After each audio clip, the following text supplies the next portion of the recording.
Supreme Lord, eternal truth, let us obey thee alone and live according to truth. Namaste, very good evening. Welcome all of you. Today, the topic of this spiritual discussion will be on mind. The most important thing, very initial thing we must know in details. And as per Sri Aurobindo and Mother's writing and their explanation, what mind really is, its power, shortcomings, loopholes, everything. We know there is a mind. For this mind we are possessing, so from mind is man. Supermind is at the top. In the involution, it has come to the bottom, like in the form of the mind. So this mind, rather in the next evolutionary process, it has to attain the true form, what is known as supermind. So today we are going to analyze. We will have a short discussion that is on mind. Mind is man, supermind is superman. We will write almost today, whatever we are going to discuss today, this purpose will be on explaining some lines on mind in the light of Sri Aurobindo's writing today. Sri Aurobindo writes here, but mind, a glorious traveler in the sky. Mind, a glorious traveler in the sky, walks lamely on earth with footsteps slow. It has come from the upper hemisphere into the lower hemisphere. Supermind was at the apex. Here it is actually confined, small, bounded, perverted. Here it is there. While it was on the top, mind, a glorious traveler in the sky. When it came down to the lower hemisphere, it got perverted. You see, walks lamely on earth with the footsteps slow. It got lamed. Footsteps also got slowed. Sri Aurobindo writes here, hardly he can move to the life's rebellious top. Hardly can he hold the galloping hoofs of sense. So, mind, artificer of ideal and idea, mind, child of nature, matter in the womb of life, to higher level persuades its parent steps, enough they follow ill the daring guide. Because it is now here, it got the power, it possessed the power, it had the power, but here it has been confined. Daring guide can enough to follow the ill, enough they follow ill the daring guide. Here, there, everything was there with power, consciousness, everything. Here, it has got the loophole, it has got the lacuna. Again, Sri Aurobindo also quotes in another form. Sri Aurobindo writes here about the mind. Mind is the author, spectator, actor, stage. Beautiful lines, beautiful description. Mind is the author, spectator, actor, stage. Mind only is, and what it thinks is seen. That is what is imagined by the mind only seen. Mind is here, author, actor, spectator, stage.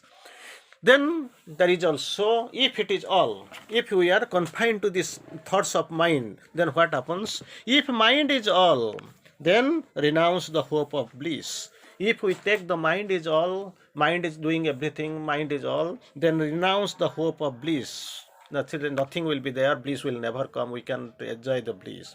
If mind is all, renounce the hope of truth. If we take the mind is all, then truth will come, truth will manifest, truth will be revealed to us. It is actually we can't hope at least. For mind can never touch the body of truth. Mind can never body of truth, because mind that lives at your appearances. Truth is so seen only by the soul. When the soul is prominent, when the soul is coming out, when the mind has gained its sufficient purity, then only we will be in a position to know what is God's will and what is standing against it. And mind can never see the soul of the God. Mind is impotent. Mind, it has got limited power. It can never see the soul of God. Only his shadow a grasp, nor hears his laugh. It is confined. Then Sri Aurobindo also quotes Another very glorious lines in golden letters here in the quotes here in Savitri. Mind is a tissue woven of light and shade. Mind is a tissue woven of light and shade. Opposite characters, light and shade. Where right and wrong have sewn their mingled parts. Initially told to Sri Aurobindo speak of light and shade. Second line, Sri Aurobindo writes of right and wrong have sewn their mingled parts, because it has been spoken the woven, tissue woven. Our mind is nature's marriage of convenience. Next step, Sri Aurobindo quotes. Mind is nature's marriage of convenience between truth and falsehood, between joy and pain. Struggling pair, opposite pair.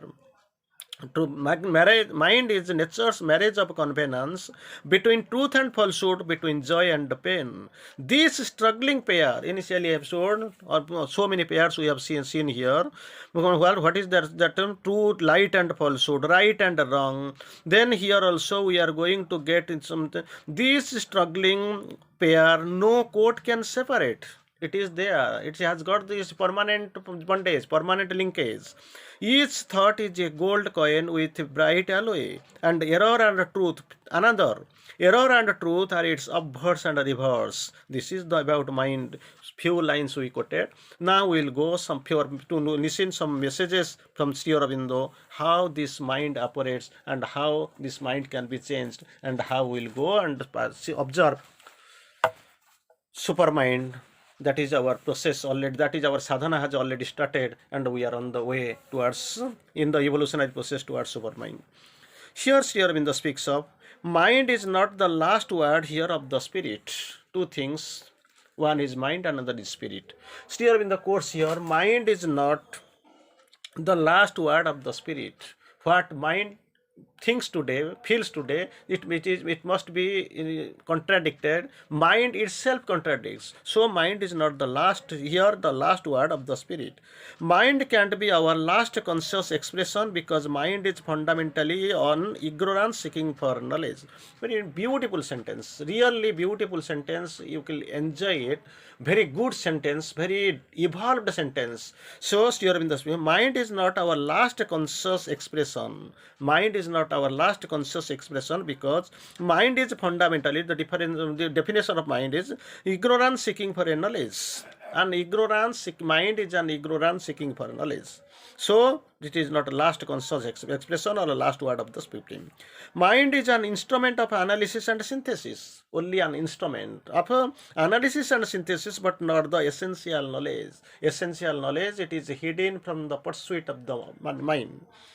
Man's mind is not original creator, it is an intermediary. So big, long distance we have to go, only it is on the middle path, middle track. Mind by itself is incapable of ultimate certitude. Ultimate certitude, mind is incapable of it itself. It can't achieve and can't attain. Even when most luminous, when mind is reaching its most luminosity, it is possessed only by thin, reflected and pallid light, not the full. The original light, original source of light, that illumination is beyond the reachability of the mind. Even if it is the wholly illumined, still then it is not possible for him to grasp the originality. Then Sri Aurobindo speaks, truth of mind is always relative, uncertain and partial. What we guess the truth? The truth of mind here, Sri Aurobindo writes of, it is already relative, uncertain and partial. Then, human mind sought in the prison of its hapless obscurity. Mind is present, encased. Mind is sought. It is sought in the prison of its half-lit obscurity, the lit, not fully lit, it is a half-lit obscurity, cannot follow the many-sided freedom of the steps of the divine Shakti. It has its own lacuna, it has its own problems. It can reach it. It is incapable, insufficient, ineffective. And the many-sided freedom of the steps of the divine Shakti, it can't follow. Then our mind clambers to be impressed at every turn by miraculous power and easy success and dazzling splendor. This is the characteristic of our mind. It wants to be impressed at every turn by miraculous power, number one, easy success, number two, dazzling splendor, number three. Otherwise, it can't believe that here is the divine. If it is not proved, if it can see it, if it can't achieve, then see there is no divine. It can't believe that here is the divine. To be the slave of mind is to be the slave of false, the limited and apparent. If we are confined to the slavery of the mind, if we are we have become slave of the mind, then naturally to become the slave of the mind of the is to be the slave of false, limited and apparent. So we can imagine the mind's path is only false, limited and apparent. The light of our outer mind is quite insufficient to discovery of the inner values and to judge the truth of spiritual experience. If we are going to other spiritual experience, the light of the outer mind, when we are talking of mind, it has got outer mind and inner mind. So many types of mind we see. Inside we see mind, spiritual mind, supramental, super mind. So in spiritual mind we see our higher mind, illumined mind, our intuitive mind, over mind, super mind, like this. But actually, if the light of the outer mind, one is outer mind, one is inner mind, if the light of the outer mind is quite insufficient, it is not at all sufficient to judge, to discover the inner values or to judge the truth of the spiritual experience. Outer mind can't judge, it has got its limitation, very much limited, very much confined. The human mind has not yet reached the illumination or the sure silence by which we can forecast surely the marrow. So, reached only a few, it has proceeded few lines or few steps ahead. Fully, it has not at all reached its apex or the apex of its illumination. It is not the mind which created the world. Mind has not created the world. It is not the mind which created the world, but the which created the mind has created them. But this mind has been created by something. That original power, that creator, he has created mind and the other selves, but mind has not created all things. Bliss has created the world.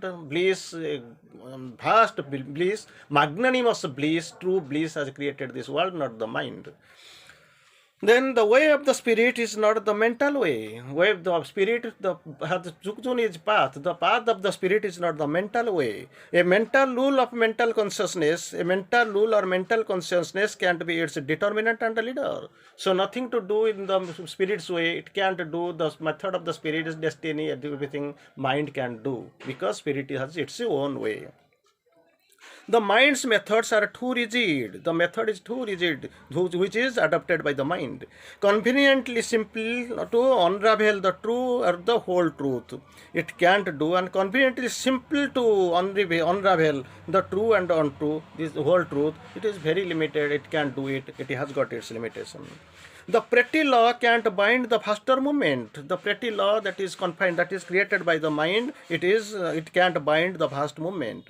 The mind's partial attainment can't dictate its terms of the soul's supreme fulfillment.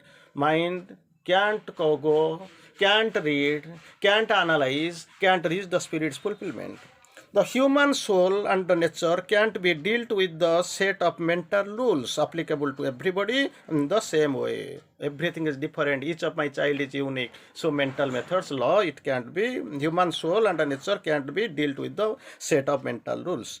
Mental control is the partial and it controls, but does not liberate. It is controlling power, but it has no liberating power. It has got its own bound limitations.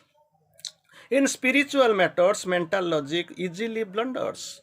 This matter is only to the confined to mental phenomenon, not the spiritual matters. It blunders. A mere mental seeking and questioning is not enough to open the doors of the spirit. It can't be able to open the doors of the spirit. Mind is not a destined archangel of the transformation, something else. Mind's control is not yoga. It is total transformation and perfection. Mind has to cease to be mind, become brilliant, the same thing beyond it. Thank you.